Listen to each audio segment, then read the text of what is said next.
We're all set. Okay. Good afternoon. I'm now going to call the Wednesday, August 3rd, 2022 meeting of the Norfolk County Commissioners to order. On Thursday, March 12, 2020, Governor Charles Baker issued an order suspending certain provisions of the open meeting law, Mass General Law, Chapter 30A, Section 20.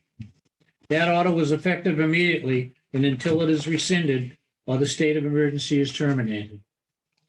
On July 17th, 2022, by action of the legislature, that order was extended until March 31st, 2023. I'm going to call the roll. Commissioner Stady. Present. Commissioner Collins. Present. Commissioner Shea is here. We have a quorum. I'm going to ask everyone to stand and join me in saluting the flag. I salute. Pledge allegiance to the United States of America and to the republic for which it stands, one nation, under God, indivisible, with liberty and justice for all. Thank you. You want to go right to item 6? Sure. One of the exciting parts of this job is we as commissioners get to work with 28 cities and towns. It has accelerated in the last year because of this federal opera program. And today we're happy to have a group from the great town of Brookline with us. And we have had a long time relationship, of course, because Brookline is a very important part of the Commonwealth. And I always ask questions, not necessarily from Brookline, but people ask me why did Brookline and Cohasset do not touch Norfolk County. I think I know the answer, why Brookline doesn't touch Norfolk County, but I do not know why Nantasket doesn't touch Norfolk County. I actually did. I never read them. Have you? Yeah. So, Go ahead. so some of the towns between Brookline and Dedham and Milton were lured away to be part of the city of Boston. Hyde Park. And That's the answer. they were promised better roads, better schools, better infrastructure. And Brookline said, no, we're good. And so that's how Brookline stayed in Norfolk County. And the same thing happened with Cohasset. Hingham was part of Norfolk County, and they were lured away by Boston. And they lasted 2 years, and they said, the heck with this. And they said they'd rather go to Plymouth County because it was quicker to go to the county courthouse if you had jury duty by horse from Hingham to Plymouth than it was to take the boat from Hingham to Boston. I'll accept that, but I have an atlas here, 1893, and in this atlas, which I brought out, but someone moved it again, Hyde Park is a part of Norfolk County, and so was Jamaica Plain. And actually, they were separate. Hyde Park had its own city hall, et cetera, et cetera. And so because of those two spots, it would be possible to walk into Brookline and still stay in Norfolk County, which you can't do today, but that's just the. I get one more. So we have the only non-contiguous county in the United States of America. Really interesting. Wow, that's a great trivia question. That's a great one. Wow. So we have Representative Vitolo with us. We have some folks, the Chairperson Heather Hamilton from the Select Board, and I'm going to ask Heather to introduce everyone, just so we'll have all the names. I think I have them all, but I'd rather you introduce everyone. Sure. Thank you so much for having us again. I just want to make sure Tommy Vitolo, our state rep, is joined by his staff person, Emma Staff. Okay. And then Elizabeth Childs, who is our representative to the county, and you're chair of the Finance Committee and Finance Committee. Vice Chair. of the Isn't she Advisory lucky? Board. And then I'm joined by Mike Salmon, who is our newest addition on the select board. Okay. Thank you. Again, and Elizabeth is no stranger to us. And in my 5 years, I've watched Elizabeth grow in that she went from a member of the Finance Committee to the chairperson. And it's really a lot of hours and a lot of time. And we've kind of opened up in the last few years in our relationship with everyone and try to make our advisory board a little more inclusive than it used to be. Not that it hadn't been around for a number of years, and there's a long history here. And every city and town appoints a person, and I think we know for a fact that Brookline's been so well served by Dr. Childs being your representative because well, she gets it, so to speak, and it's sometimes to do that. And the finances, we're working hard to bring them into line. We're fortunate enough to have had good years at the Registry of Deeds the last few years, so that the funding is still coming, so to speak. But there's always financial issues, particularly our great agricultural school, and then some changes that we've hired some outside consultants, and we're implementing a lot of the changes that they recommended to us, particularly in our IT division and some other issues about putting everyone on the same page, budget-wise, communication-wise, outreach, and it hasn't been easy because old habits die hard, but in the middle of all that, which we all suffered through, was we had the pandemic right in the middle of everything. So I'm happy to say that as we're presently constituted for the last 2.5 years, we're still here and we're still functioning. And we in 2 years hired a new county director, a new assistant director, a new county engineer, a new superintendent of schools, and a new principal at the school, and the new business manager at the school, all in the last 20 months. And a new treasurer, And we have elected new treasurer. Is Treasurer new Blatty with us? county commissioner. Yeah. Well, that goes without saying. And we had to implement all this federal money and as a brief history, and then we'll turn it over to you. Other counties had some leadership in this, and we got together with Plymouth County, Bristol County, Barnstable County, and Norfolk County. We hired 2 county firms that competed for the business and 1 law firm that competed. We put together a team so far that has been very effective. There's cost savings involved because all 4 counties use the same system. And you will find out when you put your applications in that you go through a whole give and take, and they're really supportive. They're here to get you the money, not keep you from it.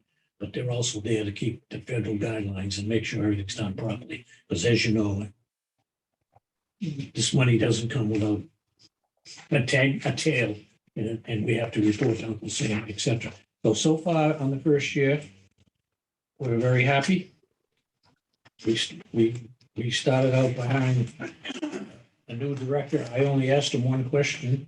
And John came highly recommended to us. He has a lot of municipal experience and financial experience. And I told him about the federal money, and because he's a selectman in another town, in another county, he knew all about it. And I said, is this something that we can contact? And John said to me, yes. So that's only a year and a month ago. So he did. And so the whole time he's been here, he's wrapped his arms around it. We're basically very happy with it. But I want to turn it over to you folks and get your comments, and then we're going to go into our regular meeting. Not that you don't have to stay, but you certainly can if you want. It's pretty straightforward boilerplate stuff. Are we have an opera award today? We do 2. 2. Okay. Well, why don't we do that? Why don't we go to them, and then we'll go to that so they can see how when we get ready to get the money. So, question, Tom, Representative Vitolo, go It's ahead. like when stand or sit, what's better for the Zoom? Well, whatever you, Come be over good to here, sit. stand right here. The Zoom is Okay. to all our cities and towns. Sure. There's a list of many more people than those that listen, Yeah, and sit here. we kid them every week. It's a better view. I'll sit right here. How's Yeah, that? the camera picks you up better. There you go. All right. Well, thank you. As you know, my name is Tommy Vitolo. I'm the state representative from the 15th Norfolk District, which is entirely within Brookline, although not all of Brookline. Chair Shea, Commissioner Collins, Commissioner Stady, I want to first begin by thanking you both for your hospitality today, but also for making sure that you're making connections with Brookline. Several of you have been to Brookline to meet with folks there. We've met in Quincy, we meet in Dedham. and strengthening that relationship between my community and the county is very important to me and it's very important to my community.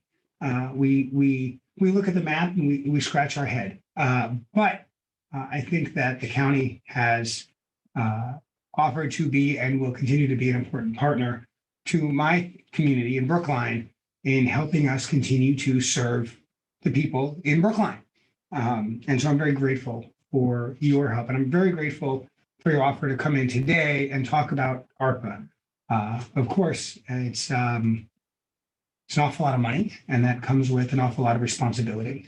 And I'm very proud of my community for developing a very detailed process to make sure that not only are we choosing projects that will further equity and justice within our community, but that are dotting the i's and crossing the t's for both the federal requirements and the county requirements, so that we do spend the money in ways that are consistent with not only the law, but with good guidelines and ethical standards, so we get the most that we can out of this money. In part because of that, Brookline has been a little slower than some other communities in finalizing some projects. And so I regret that, we're not ready to submit our application today for the full total, but I do want to share with you some of the projects that we're thinking about. The first several, I think, are very close to being ready to be submitted. Some of the other ones, we want to make sure that we'll be able to both encumber and spend the money according to the timelines, because we do not want to end up with a project that we can't do. That'd be the worst outcome, right? And so we want to make sure we've got that right. And then there are some other projects where we feel really good about it, but we don't have the decimal point quite right on the dollar value, or it's going to take a few months to work out our side and make sure that all the details are set. But I do want to share some projects with you that we've been thinking about. For water and sewer, we have a $400,000 stormwater improvement project. We in Brookline have an awful lot of pavement, and so stormwater becomes a challenge. And of course, we're so close to the Charles River, and we have a variety of federal regulations we must comply with to make sure that we're not polluting our waterways.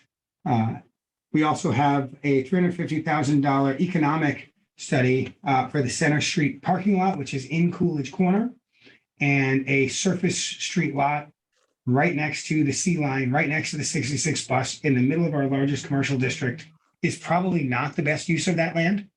And we need to figure out how we can use that land to serve the business district and the residents and the folks in the greater community in a way that generates economic development with the resources we have. We also have a small business relief grant program teed up. Of course, Brookline businesses, like so many others, have struggled when we told them to close, when we restricted what was available. And now they're trying to bounce back. Like so many other businesses, are having a hard time finding enough staff and finding the hours. They're learning to work with new health regulations, which can feel cumbersome, but we're getting there. I don't know if it's true in other communities. We currently have a very real rodent problem in Brookline, and that's making it harder for some restaurants to figure out how to do outdoor dining. So we're working through all of that. We've got some COVID testing related costs we want to work through. I'm very excited. I'll put a number at $2.5 million, but it's not likely the final number for COVID premium pay for town side employees. We have a large number of employees who came in, who never stopped coming to work, including in March 2020 when it was terrifying. But our police officers kept coming to work. Our fire department personnel kept coming to work. Our DPW members kept coming to work, and they took risks, and they had stress, and their families suffered, and they deserve a little extra for that. And we want to give them that. And we're going to need your help to do that. We've got to work out the details, of course, with AFSCME and the other unions and get that exactly right. And so we're going to need a little time for that. But the concept, I think, is a strong one. And those are all town department spending. We also have some community organizations and nonprofits. that we're excited about. The Brookline Center for Community Mental Health is located in Brookline, but in fact, they do great work throughout Eastern Massachusetts and in fact, the whole Commonwealth. They are renowned for generating programs that they then go to other community health centers and teach them how to do. So one of the ones that I love, they have a program where they work with the challenge of folks who have physical health problems as well as mental health problems. And if you're not taking your heart medication because of your mental health problems, your physical health is going to spiral out of control. And it's incredibly harmful, both to that person and their family, but also the costs. And that's totally avoidable if we can make sure that they're taking your medication. So the Brookline Community Mental Health Program has developed a program that they're teaching all of the regional community mental health centers how to apply so that folks with these dual challenges are able to manage both of them. And that's a real complicated circumstance. It's not terribly common, thankfully, but where it is, the Brookline Community Mental Health Center is not just helping folks in Brookline, but all across Massachusetts. I'm so proud of their work, and they need some help, and so we want to help them. I'm also really excited. We have currently $6 million as an idea for the Brookline Housing Authority, which is, of course, technically not part of town government. That's an important distinction, but they are a quasi-government agency working in the public interest. And that's for maintenance for Egmont Street and the Trustman Apartments. These are buildings that are 80, 100 years old and long overdue for both maintenance within the building, heating, cooling, roofs, as well as individual units. Folks who live in housing deserve to live with dignity. And when their bathrooms are as old as the one here, it's not okay. And just like you correctly are anticipating spending some money to bring your bathrooms in this building up to date, the folks who live in Brookline Public Housing deserve that dignity as well. And we want to do things like that for them.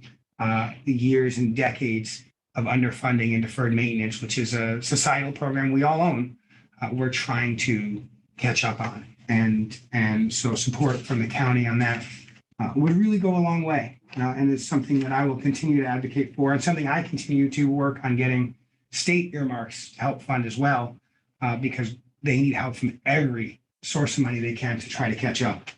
The last few, a restaurant food security program through the Brookline Chamber of Commerce. My colleague in the Senate, Cindy Cream, has been wonderful in getting state level budget earmarks for this. And the idea is really simple. We have a bunch of commercial kitchens throughout town called restaurants, and they have the ability to create meal packets for folks who are experiencing food insecurity.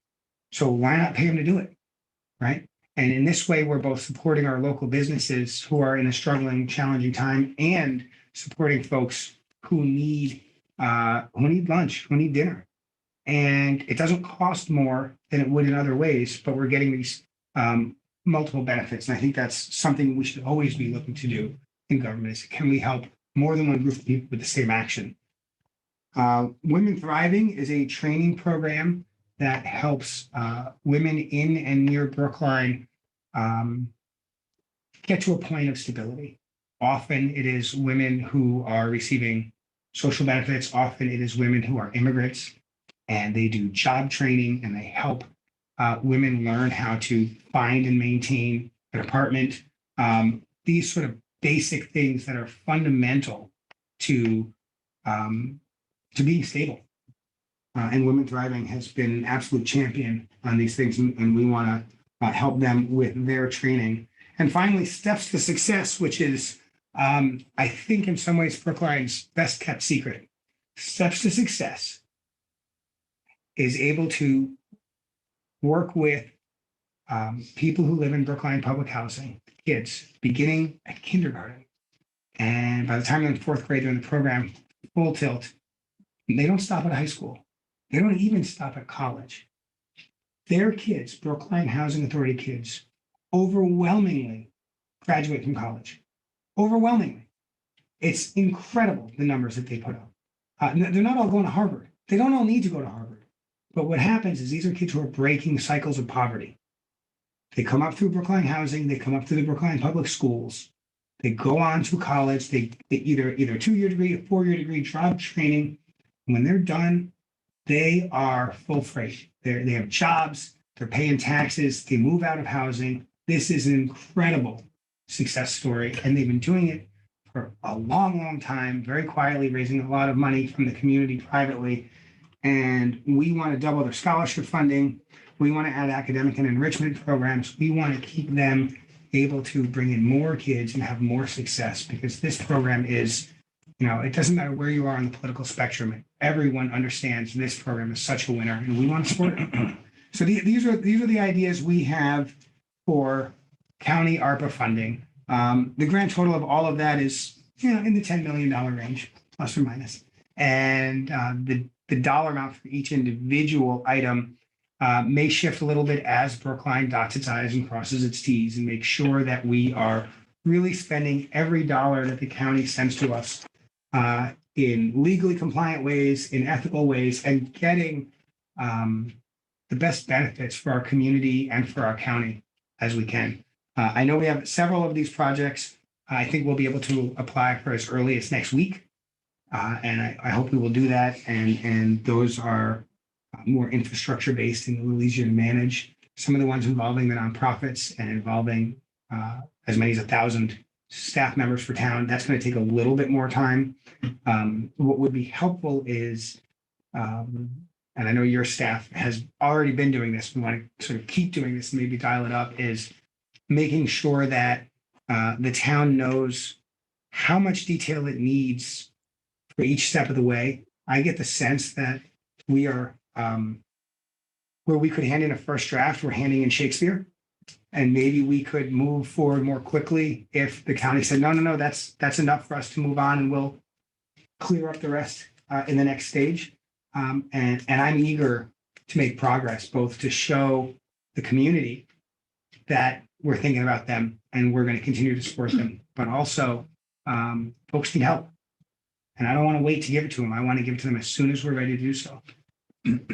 So thank you for your time. And I suspect Select Board Member Sandman can give you more details on any of the projects if you're curious now. Certainly, we're eager to work with you on any timeline that you can sustain with the details. Thank you. Why don't we, anyone else want to come into the big seat here and talk to us about this? Or we- Actually, Tommy did a wonderful job of going through these. I'm impressed with your knowledge of the details. But if there are any specific questions about any of these proposals, I will say that they divide up into sort of 3 categories. They're the town departments, the Brookline Housing Authority is a public agency.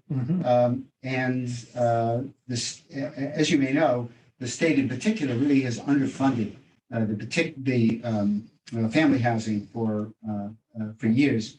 And the Housing Authority needs to catch up, and the facilities that we're talking about here are family housing. So this really has an impact on parents and kids that will be significant. And then the others are, one of the reasons it's taken us a bit of time to get these organized is we want to make sure that we understand what's going to happen with the funds, and that the agency that we're giving money to understands what they have to give us back in terms of how they've controlled the funds and what the outcomes are. We're very interested in the outcomes, of course. So that's the sort of the 3 broad categories. And I should say that the staff member in the select board's office has been very complimentary about Bill Buckley's help. I'm going to have Director Cronin say something after we have other questions from the commissioners about the nuts and bolts of all this. Just want to say really quick, if I could, Mr. Chairman, and of course, my remarks are for you.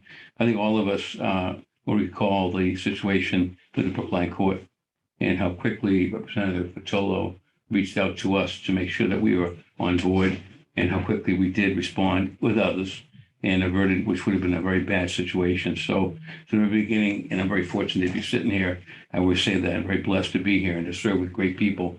But from the very beginning, you establish that working relationship. And, I know that we all stand in any way we can to help Brookline. It's great to see all you here today. It's really a wonderful thing to take the time to be with us. That said, maybe some help too is what you're here for. You're a great representative and everyone's doing a great job. But just to get the feel of the flow, and you'll get this more from John, I'm very concerned, and I think others as well, about helping out nonprofits. We've had a couple of nonprofit agencies that approach us. But at least for now, what we're trying to do is take care of municipal needs like water, sewer, things like that. Or those are more high priority. Mhm. So I would say politely, respectfully, maybe put those, not in the back burner, but maybe put them out there. They certainly deserve all the attention in the world. I'm a big advocate for mental health and other things like that. But put to the forefront of your list, if you could, more priorities on some of the other lists. That might help you. So when you're compiling your list, just a friendly suggestion. It's your town, your community. You know it better than me, but I'm saying that seems to be the flow of where we're going. The other thing is that I'm assuming this is John is doing a great job with our independent accountants and our law department. But there has to be a couple of people who are key people to facilitate those applications. And I don't know who's doing it in your office. I direct that to the chairperson, the chair. If that's someone in your department or your town administrator or finance person, but make sure they're up on board, up and running. And then any questions that we can do, John is on top of it. And we're obviously here to help you anyway at all. But that might just give you a little bit of, not to put those, not that they can't do it, they're great, but maybe take a look at the things that maybe are more little, not on the nonprofit side first, and then get those a little bit second. That's all. But I think it's a great list. It's certainly within what you have, right? I think you're around 11 million Yeah, in the yeah. county, and your list around 10 million. So there's no reason, that's a very realistic set of goals. Yeah, and I want to thank you again, the commissioners, for stepping up immediately on the court issue, on the juvenile court issue. It was a great example of how working collaboratively at different levels of government in different places is so much more effective than just trying to fight the fight by yourself. And just to clarify, as select board member Sandman said, there's sort of three categories. There's town government, Brookline Housing Authority, and nonprofits. Right. And so my clarifying questions around Brookline Housing Authority, That's it. we're leaning more towards that. Do we include that as a government?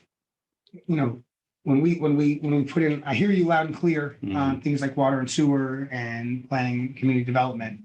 Is a housing authority sort of in that category, or is it more in the category of a nonprofit? I can respectfully defer to Mr. Cronin if he wants to address that now or later, but Well, I that think, would be, I would probably characterize it as more of a nonprofit. Thank you, that's helpful. Commissioner Collins, you have any comments? Thank you for coming in today. It's a pleasure to have Brookline here. It's a wonderful community. We're blessed to have you as part of the county. Thank you. Thank you. John, nuts and bolts. Nuts and bolts, thank you. First, I was also impressed by Representative Vitolo's presentation. We've known Brookline, like many of the larger communities that have significant amounts of ARPA money, that it was going to take time to develop a strategic plan on the most effective way to apply these funds to their maximum benefit. As Commissioner Stady mentioned, Brookline is slated to receive $11.139 million from the county.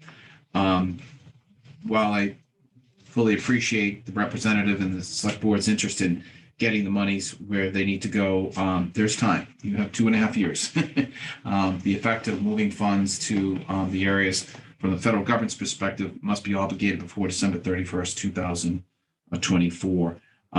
About a month ago, we had a conference call with Melissa and Tyler from the town hall in Brookline. They gave us an insight as to what Brookline was moving towards. So the projects that you just mentioned, Rep, were in line with what they were discussing. They also said that Brookline had undertaken a comprehensive community survey to solicit over $130 million worth of asks or needs. So clearly the demand outstripped the supply, and that's not unexpected. But I have to salute Brookline for being so thorough, because that will give you guys a great roadmap that you can prioritize the needs for, and it sounds like you're on your way now. With respect to moving forward, we anxiously await any submission of applications into the portal. We think the application process is sensible. It's helpful. The first step, I think Selectman Salmon's question was, what do we need to do? The town will go through a brief assessment with Clifton Larson Allen, our primary auditor, to make sure that you have the proper controls in place to manage the funds. That's usually like a 30-minute onboarding interview. Following that, your creator, one of the two individuals assigned by the community to put the grants into the portal, can begin actively creating applications. They sit in draft until the community is satisfied that it has provided all the necessary backup. I'm afraid I can't give you all a thorough answer on what specifically you will need, because it really depends on what the project is.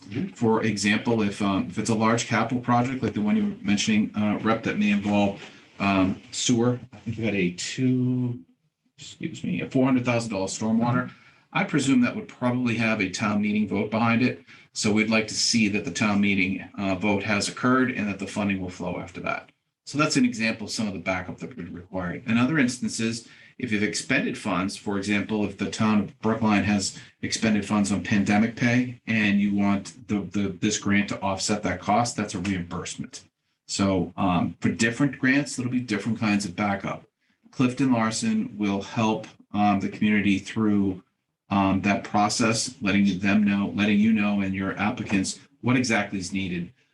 We'd like to say that if things are all in line and the application is put in, the turnaround time between an inline application and final approval at level 3 is measured in the 1 to 2 week frame. So if I got a grant today and it was in good shape, we can move pretty seamlessly to get that grant in front of the commissioners within about 2 weeks. This afternoon, for example, they will be approving 2 grants, one for Norwood and one for Milton, that started just about 2 or 3 weeks ago. So they move relatively quickly. A lot depends on how ready they are, but please know that Tyler and Melissa know how to reach me or how to reach Bill if they have any questions while they're prepping and getting their applications in. Okay. The first one seems to be the tough one, like Milton and Norwood now are in the pipeline, and they've gone through it a couple of times. Big time. Which is great. So after you get one in, you'll get the team will understand it better. And one other remark, I think someone asked what would be required going forward. It's quarterly reporting. It's relatively straightforward, but again, the host community will have to complete the information that's required by the federal treasury on the activity of the grant during that period. All of that is electronically pushed through the portal. Clifton Larson assembles it and submits it on behalf of the county. Question, Mike. Yeah, thank you. I have, thanks, that's very helpful, all of that. I'm taking notes here, but so really it's very helpful. I have one question for you. The town administrator is taking advice from Mass Municipal Association, I believe, that it's the select board doesn't need town meeting action for these expenditures. And I want to clarify whether or not, on some of them at least, that's going to be the case, or whether your interpretation of the rules is different. I think I might interpret that rule differently. I'm aware of at least one large project. It was in the town of Medway. It was for a water treatment plant, Selectman. Yep. And we did require a town meeting vote to approve of that particular request. Okay. Because one of the things you have to appreciate is if a water treatment plant costs $10 million and the community is prepared to bond $5 million of it and use the balance from their opera grant, there has to be an understanding that the grant isn't going to be used to fund only half of something. Right. There has to be a handshake, and the form of that comes in a town meeting vote. Okay, so in situations where we're funding a portion of a program and the town is, or we're asking for rather, a portion of the program, the town is picking up the rest, that's where you need a vote. Generally, yes. Okay. Remember, politely, I that's helpful. interject, we also have Midge Levin as our legal aid in this process as Yep. well. So I don't want to deter you from going forward, thinking you have to wait at town meeting. You can run that by them as part of your application fee, right? Right, it's very early on, Yeah. John. We had a request, we had Yeah. an inquiry from Quincy Yeah, about Over town meeting vote or city council City vote? council. I see, yeah. And we talked to, I forget the attorney's name, I wrote it. Oh, Matt Page. Matt Page is our contact. And I explained it to him, and he knew Quincy was a Plan A charter. He said it had to do with the charter.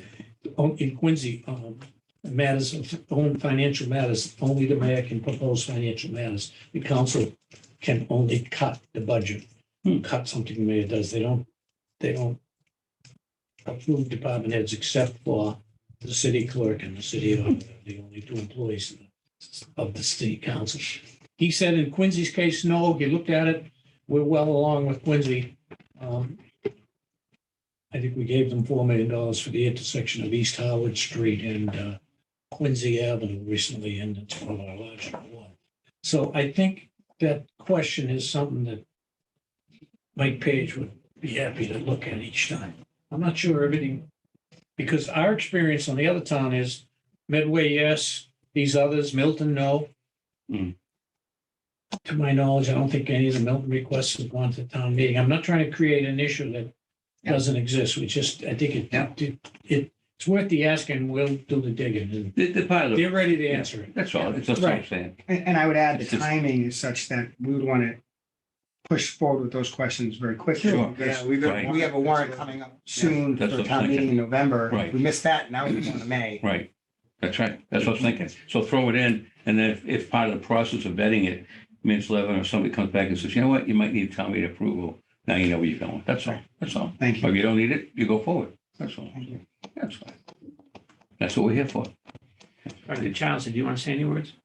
No, I appreciate being open to all the suggestions that Brookline has for its use of these monies.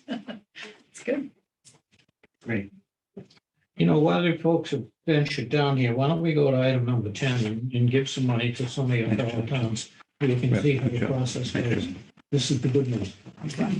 If we have no objection, I'd like to move to item number 10. Sure. Chair? Yes, Bill. We do have the chief from Randolph on.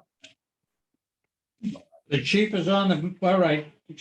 For item number 5 more 7. minutes. We're going to go to the town of Randolph, which is item number 7, discussion of disbursement of opiate settlement funds. Recently, we were in receipt of a grant that why don't you explain it, John? We administer it, but we don't. Correct. This is part of the, right, this is part of the Commonwealth's opioid settlement agreement. We engaged the Attorney General's office who helped settle this agreement and disperse the funds. Norfolk County was permitted to receive $4,111.93 after some discussion internally and some review of the communities in Norfolk County that were most affected by the opioid crisis. Randolph was selected due to its high case count. This week, we received a request from the chief of police in Randolph. I know he's on the line right now. Good afternoon, chief. How are you? Hi, chief. Good afternoon. Hello, Hello, thank Chief. you. How you doing, Chief? You want to Very briefly, through you, Mr. Chairman, if I could ask the chief to explain his intended use of the funds for your approval? Chief, good afternoon. Good afternoon. I appreciate your time. So I'm glad we're being considered for this. We obviously have had a problem with opioids in our community. In the last 2 years, it has really been tough coinciding with the pandemic, and we handle over 50 cases a year in terms of overdoses. So we have made it a priority though through our support services unit, where we reach out to families, and we have these bags that were originally given to us by the DA's office, which it points families in the directions of resources, people who survive the overdoses, the surviving victims. It points them in the direction of treatment. And then also it gives us an opportunity to, in community events, they hand out these pamphlets in these bags to just kind of educate everyone about the dangers of opioid abuse going forward. So hopefully this stems the tide a little bit. And also we have in our unit, we have officers specifically tasked with working with Manit, a drug rehab facility over in Quincy. And we go out on these follow-ups to families. And the part of it is where we struggle is getting these officers in at a certain time that Manit's there, and also the families and the victims. So we would use some of these monies to coordinate that to do these multiple follow-ups, because it's never just one follow-up. I can tell you that from doing drug work for years. You have to really stay at it if you want to help these people and get them on the right path. So that's what we would use these funds for. And obviously that can switch as we go, where we need holes filled related to helping the people, we will. Any questions of the chief while we have him with us today? So, Mr. Chairman, for your vote this afternoon, if you'd like to take a motion to award the town of Milton, excuse me, the town of Randolph, Town of Randolph. the sum of $4,111.93. Mr. Chairman, I'll make the motion. I'll be pleased to make the motion to award town of Randolph the amount of $4,111.93. That's correct. In terms of the grant that we awarded and for the purposes outlined and discussed today. So moved. Second. Motion made second. Any discussion? All in favor? Aye. It is a vote. The check's in the mail, chief. Congratulations. Thank you very much for interrupting the meeting to do that. Thank you very much. Have a Hey, great Jesse, as a afternoon. follow-up, we may be in touch regarding any follow-up information relative to the success of the program to report back for our records on how you use them. We'll keep you posted, absolutely, without a doubt. Thank you. Thank Thank you. you, Steve. Thank you, Have a Chief. good afternoon. Before we go back to public comment, can we go to number 10? and Number do 10, yeah. A couple of awards here. Yes, sir.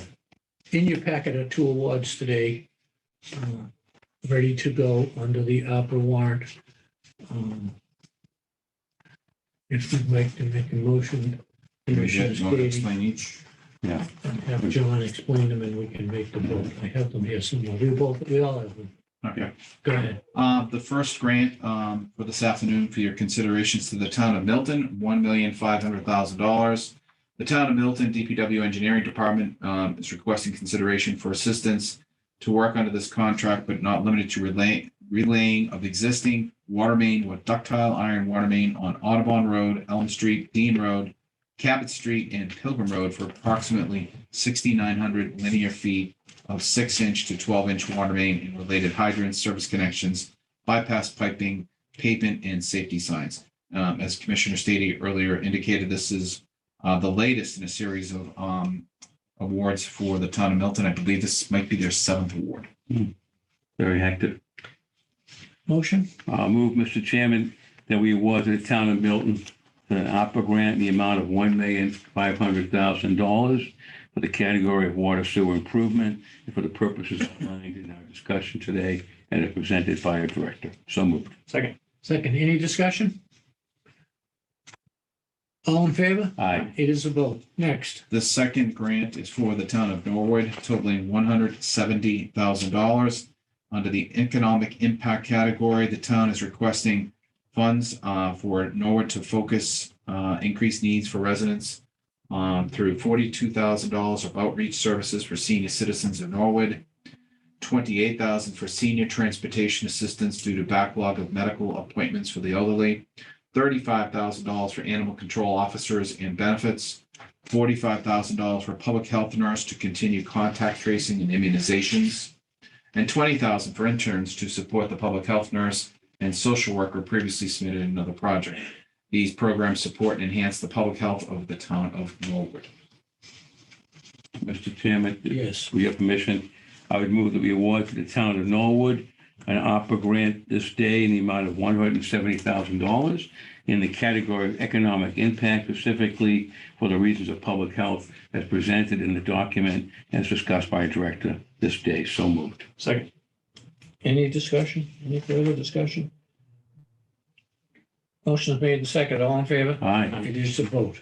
Is there anyone from the town of Norwood on the Zoom today? I don't think so. For Milton? How about Milton? Milton is currently transitioning its leadership. I believe A new they manager is coming aboard. just announced Nicholas Milano, who's the assistant town manager in Medfield, has received the full-time town manager's job. So I don't know when he starts, but I do know they were working under an interim town manager status. Like Danny spent all the money.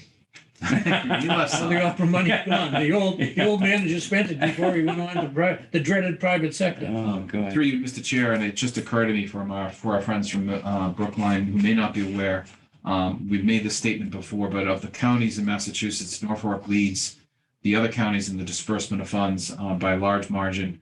Norfolk County was awarded over $137 million for this program. We have dispersed over $21 million to date. We received our first tranche of money on July 28th, 2021. We just received our second tranche last week. So we are well underway distributing funds to approximately 17 of the 28 cities and towns. And at this point, as I mentioned, we're over $21 million in. So we're looking forward to working with Brookline and the other communities as well. But that is our status to date. So we're not contiguous and we like to spend money to help our town. That's what we're doing. There you go. No strings. Get those applications in. Is Treasurer Bellotti on the Zoom today, Mike? I don't think, Okay. I don't think it may. Not yet. Joe Diaz. You will be on when we get closer to our item. Okay, All right. thanks, Joe. But there. Welcome. Great seeing He you. signs the checks. Thank you. Let's just say goodbye, everybody. Okay, we're gonna be in a 1-minute recess. Thank you very much. Okay, thank you. All I can say about not being contiguous is we're not going to join Suffolk County. Okay, don't. They won't be generous. They'll keep all the money. Public comments. We're on the public comment portion, item number 5. Director Cronin, did you have any? We have no reach out? public comment this week, sir. Okay, is there anyone out in Zoom land that wants to comment? Thank you. We're gonna go back to number 3, minutes of the open session meeting of July 27th, 2022 for approval. Yes, Mr. Chairman, I'll move for approval the meeting minutes of the open session of July 27th. So moved. Motion made and seconded. All in favor? Aye. Aye. It is approved. Going to go to number 8, old business. Yeah, Mr. Chairman, I'll move. Oh, You had Wait, one Have, there's number 4. executive session meeting. Isn't there number 4? Executive session? I'm We sorry. did 3. We did 3. We did 3. We Right. need to do minutes of the executive session Yes, sir. Yep. of July 27th. Yep, move approval, Mr. Chairman, of the executive session of July 27th. So moved. Motion made and seconded. All in favor? Aye. It is approved. Hi, Joe. Number 8, old business. No old business. Okay, we have no old business. Number 9, personnel matters for consideration. We have anything? We have Oh, 2 do. at the Oh, we registry of We deeds. do, that's right. All Direct. right, you're right. Mr. Chairman. Yes. Both for the registry of deeds. First, a notice of promotion for Caroline Maggiacomo of Walpole as principal clerk, replacing Roberta Burke at the rate stated, effective 8/15/22. So moved. Second. Motion made and seconded. All in favor? Aye. It is a vote. Next. Second, Mr. Chairman, motion of promotion for Roberta Burke of Randolph, Mass. as head clerk at the rate stated and replacing Michelle Lane, effective 8/15/22. Second. Motion made and seconded. All in favor? Aye. It is a vote. That concludes the personnel matters for today's meeting. Somebody's gonna have to- You're popular, Joe.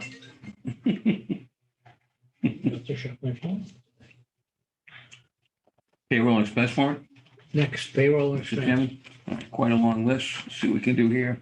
Payroll warrant list for 8/3/22. Number 1, 23-5 payroll to county, $178,993.50. So moved. Second. Motion made and seconded. All in favor? Aye. Aye. It is a vote. Number 2, 23-4, parentheses 2.2 payroll to school, the amount of $1,460.88. So moved. Second. Motion made and seconded. All in favor? Aye. It is a vote. Third, 08-01-23, expense for the county in the amount of $192,449.91. So moved. Second. Motion made and seconded. All in favor? Aye. It is a vote. 2 opera awards, which we just voted, 23-6 Opera Town of Milton, the amount of $1,500,000. So moved. Second. All in favor? Aye. It is a vote. Next. 23-6 Opera Town of Norwood, the amount of $170,000. So moved. Second. Motion made and seconded. All in favor? Aye. It is a vote. 8-3-22 Walson Recreational Facility credit card payment, $41,980. So moved. Second. Motion made and seconded. All in favor? Aye. Aye, it is a vote. And these are all expenses, 3 to go. 23-1A, expense for the school, $77,813.83. So moved. Second. Motion made and seconded. All in favor? Aye. Aye, it is a vote. The second one, 23-1B, expense for the school, $9,340.64. So moved. Second. Motion made and seconded. All in favor? Aye. It is a vote. And final one, 23-1C, expense for the school, $36,884.69. So moved. Second. Motion made and seconded. All in favor? Aye. Aye, That it is a concludes vote. that item, Mr. Chairman. Thank you. You're Number welcome. 12, we have no bid openings today. Mhm. Number 13, we have no contract awards today. Number 14, year-end financial report. I know we have Assistant Treasurer Joe Doria here. Is Treasurer Bellotti on the He is on. Zoom? Is Mike Yes, on? I'm on. Hello, Hi, Mike. good Can you hear me? Yes, we Yes, can. great. Good Hi, Michael. afternoon. Hi, guys. Hello. I'm sorry. Item, I'm, that's all uh, right. Just doing a couple of things here. That's all Okay, right. year-end financial report is first. Director Cron. Thank you, Chairman Shea. This afternoon, the treasurer's office is here to explain the condition of the county's financial books as they close for FY '22. Back on July 19th, Assistant Treasurer Joe Doria prepared a summary as well as the trial balance for consideration. I won't take any credit for this product, nor will I take any noise from their presentation, but I think you'll find Treasurer Bellotti and Assistant Treasurer Doria's input quite interesting. So I'll yield to the gentleman from the first floor. Okay, so can you guys hear me? Yes. You're all set, Okay, Mike. good. So first of all, thank you very much for this opportunity. I'll go over a few of the points, and then as we go deeper, either Joe or I will answer. So feel free to shoot away. Just give me a few moments initially. So the unappropriated balance finishes at just about over 5 million, 503,945 and 48 cents. So there's $5 million unappropriated surplus, which is the second year in a row that the county has managed to hit that milestone of 5 million. Also, the budget does take $1 million of this for the capital budget, 600,000 to fund the budget, 100,000 to fund OPED. And the school's free cash ends at about 91,000, just above 91.2 really, or 200,000. 91,283.35, which is down a little bit from last year. However, the city of Boston did not pay their tuition timely, so another $450,000 will come in within hopefully the next few days, if it hasn't already. And Joe can answer that. Also, the employee share for health insurance account, as you know, it's an ongoing issue. It's finished the year with a balance of 4,200. And I'll let Joe take it from there because I'm working off my phone, unfortunately, because I am not in the area. I'm on vacation. So I'm going to let Joe go into greater detail if you folks see fit regarding some of the tabs in the spreadsheet that you're in front of you. Joe, do you want to continue or commissioners, do you want to just start asking questions? Have any questions? What do you think? of Bill or Mike? We're going to ask a question or two, I think, Mike, and then we're ready to go, I think. Okay. All right. Go ahead, Joe. I'll pick up if. Sure. Thank you, Mike. Thank you. So the last few. Okay, thank you. Thank you, Thank you, Mike. Mike. I'm Last gonna few stay on. Yep. points were just basically on comparing budget, actuals versus budgets and current year versus prior year. So our receipts were just over 13% above what was budgeted for the year for the general fund. And school receipts were 4.5% below what they budgeted for the year. But again, that Boston check, which came in, I think it just came in last week, would have put them pretty much right on target for their receipts for the year. Some of our high points for receipts were the exec site receipts were 53% above budget. Registries fees, 16% above budget. Miscellaneous receipts, 30%. Our two bad ones for receipts were interest was 43% below budget. The banks aren't giving much for interest these days, so we're not really earning much. And the ARPA funds in a separate account, so this just includes the general Yeah, that's not county. the It doesn't ARPA include the ARPA money, right? Okay, And then computer fees, the registered computer fees were 45% below what we budgeted. Now comparing receipts from 22 versus 21, overall, we're down almost 2%. We're down almost 2%. The biggest two were registry fees were down 46% and deeds was down 24. And I think we forecast that downward trend just because, the real estate, rates started going up. So we expected receipts not to be the same. Miscellaneous receipts were down 33%. The largest increase was computer fees, but that's because we took 100% in FY22. And then the school actually, the receipts were about 0.5% above last year. As for expenses, the general fund, we only spent 92% of what was budgeted for the year. With only 3 departments actually spending almost 100% of their budget.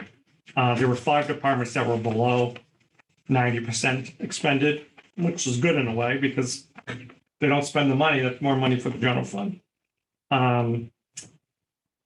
The capital fund, which surprised me, was that only 32% of the money that was put into the capital fund for 22 was spent. 600,000 was reserved until this year, but we still returned 800,000 back to the general fund. And then the last thing was that year to date for expenses, we spent 2.73% more than last year, and the school spent 14.5% more than last year.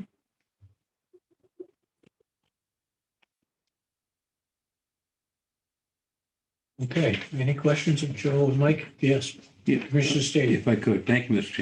Chairman. Great job, great information. Michael, thank you both for the information here. A couple of questions. So the school received the payment from the city of Boston late. And so am I to think now that the free cash, in other words, would be over 500,000? How does that get, I'm just asking a bookkeeping question. Right. Where does that go in? That go in 02 or does it go in 03? Well, Because we got it in the next Yeah, fiscal the year. school's separate, so they wouldn't be in the county's unappropriated balance. Okay. They'd go into their free cash, Yeah. which was 91,000 at the end of the year. So in theory, yes, their free cash is now 500,000. That's what I'm asking. Right, but it doesn't get recorded for 22 because by statute, we have to close the books on January 10th. Okay, July 10th, sorry, yeah. okay. Um, So that check becomes part of the county overall. No, it becomes, overall, yes, it's still school money. It just gets recorded in this fiscal year This instead of fiscal last year. fiscal year. So that's what I was asking. Right, yeah, So this fiscal year should show when the books close next year, when we're doing this, be a little bit bump more, exactly. maybe, right? Right. Because of that Boston money. Okay, that was great. You answered that perfectly. All right, second thing was you said that, if I could, Sure. so you said something about the receipts were down and registry was down and all that. So does that mean we have to go through a readjustment on that deed, or is that just done automatically, that unappropriated amount of money then becomes county money? Could you clarify that for me? Yeah, on the unappropriated balance becomes county money, but as to what to do with that money, I mean, as Mike alluded, you've already in the 23 budget used almost 1.7 million of that to fund various things, the capital Right. budget for this year, for OPEB, and for just the general budget. Anything excess would have to go.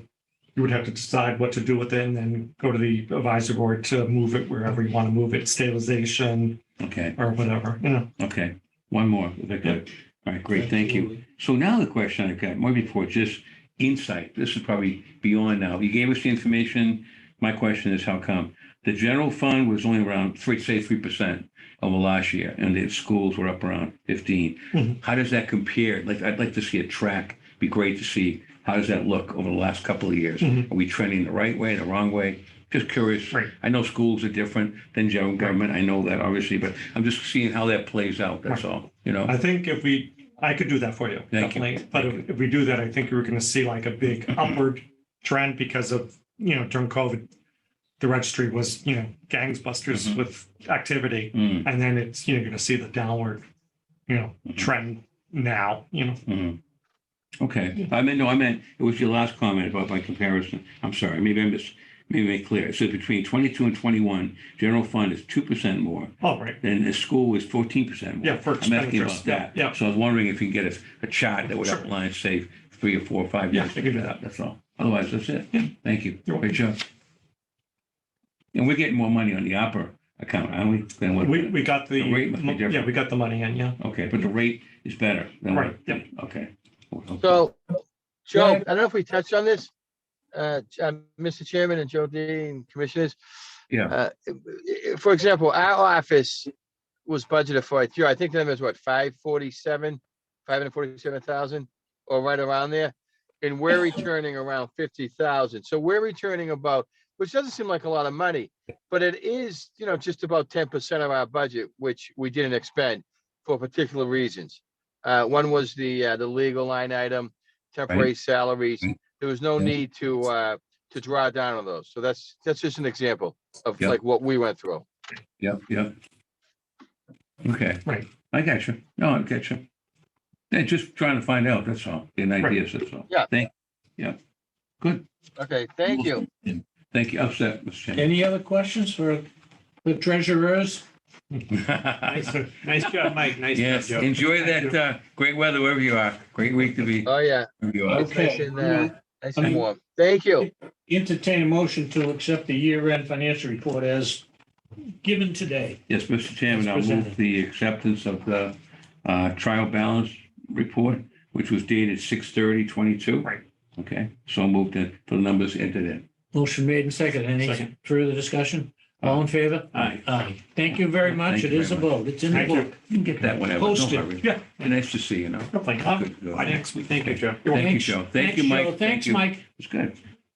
Do you want to go back to like 3 and 4 and public We did. comment? No, we did. Oh, you We took care when I stepped Yeah. out. We Okay. ran right Well, by you you. stepped You guys out. are You fast. leave the room, forget it. We just keep on going. All right, okay. We had a quorum. Number 15, report on the American Rescue Plan Act of 2021. Director Cronin. Commissioner. What happens anytime you have a quorum? I better watch out now, Joe. No, we're fine. You're taking care In of my it. time, if you leave the room, you're gonna come back as the clerk. So briefly under this portion of the update, just wanted to inform the commissioners that we did receive the second tranche, as I mentioned earlier, over $68 million.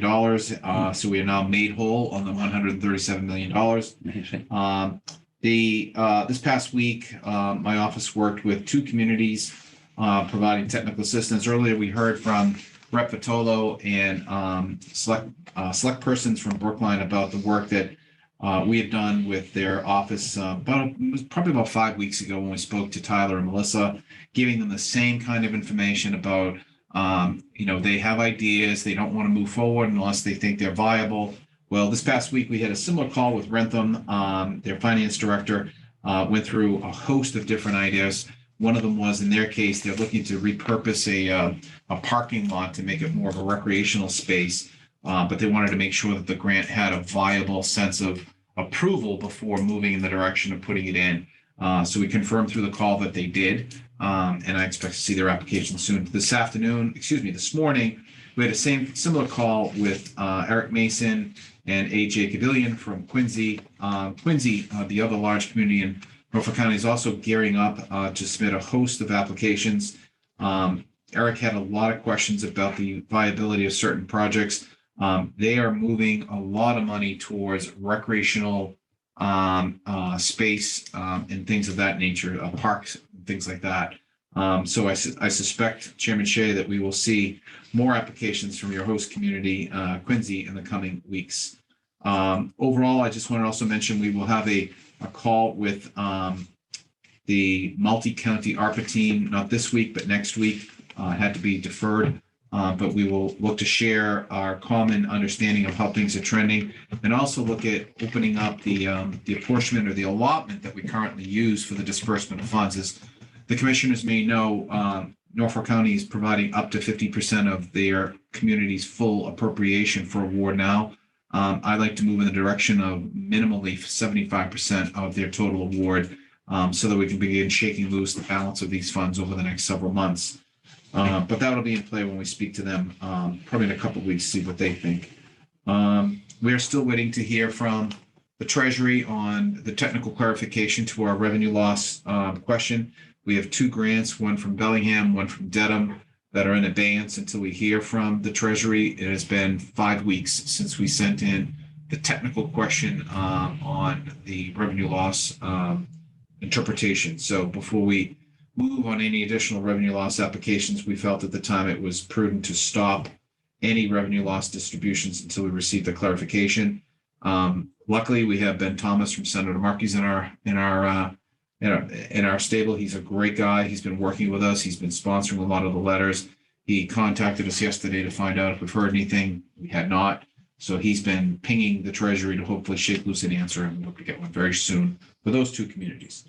That's my update on ARPA, Mr. Chairman. Thank you. Thank you. You're welcome. Any questions of Director Cronin? Thank you. Number 16, report of the county director. Thank you, Mr. Chairman. For the commissioner's benefit, if I could just go through a few calendar matters to ensure we're all on the same page. Next Thursday, August 11th, is the RSVP Volunteer Luncheon in Dedham. It'll be held at the Endicott Estate at 12 p.m. You may recall our coordinator, Robert Pearson, presented last week. I think it was last week, might have been the week before, and he filled you in on a number of RSVP initiatives, including this annual event. It's well attended by, I believe, over 100 people. The commissioners are invited to attend. I believe the commissioner chairman will be asked to make some remarks at approximately 12:15 next week. I had announced it was Wednesday. Was I missing? I had the wrong date then. It was Thursday. It's definitely Thursday. I'm sorry. Okay. August 11th. It's Yeah, August 11th. 11th. Okay. Yeah, I'm glad. that's right. Furthermore, I believe the commissioners know that as trustees of the school, you have a meeting scheduled for August 10th at the schools. Now, is that at the school or here? I believe it's at the schools. It's at the school. I What believe. time is that? Bill, do you know if that meeting for the trustees is here or at the I school? thought it was here. It was here, and then they decided they wanted it at the school. It is at 4 o'clock. Okay, I see. Okay. August 10th. August 10th. Okay, good. That's Thank right. you. Thank you for clearing it up. I thought it was August here. 17th, which is 2 weeks from today, there will be an advisory board meeting.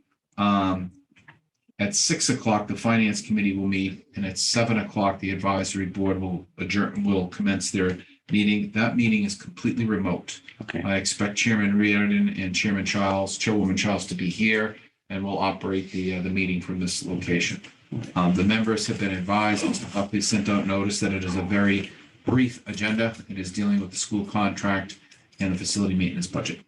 And then furthermore, Bill, I don't know if are we announcing the August 29th date at this point, Bill? Yeah, it's published. It's on the website. So the commissioners should be aware that August 29th, they will be hosting a meeting at the schools regarding the Fisher Street Solar Project. This is the, statutorily required meeting following their last one. It will also be at the schools. That is August 29th. Bill, is that at 6 o'clock also? I believe it is at 7. Let me just pull it up on the website. Please get it right and stick to it. So, August got busy all of a sudden. It filled up. It filled up.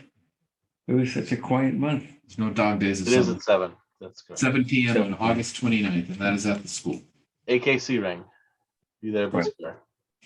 the Donegal. So Okay. for your calendars, if you have any questions, let us know. This morning, I was invited to a walkthrough of the Dedham Superior Court Dome project. As you probably know, it's winding down. In the next 2 to 3 weeks, they'll be disassembling the scaffolding around the dome.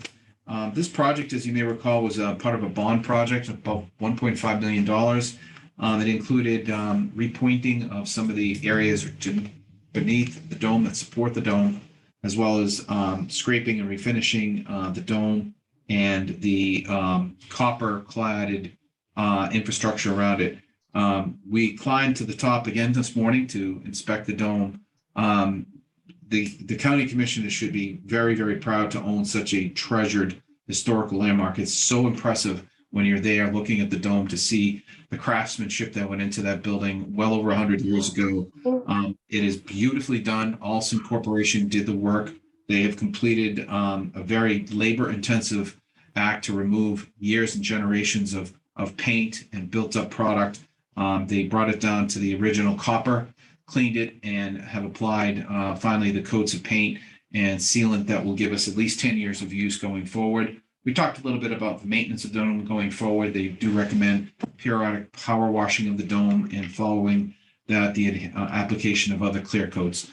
But is in great shape. The repointing of the masonry came out exquisite. I mean, it's very strong quality work.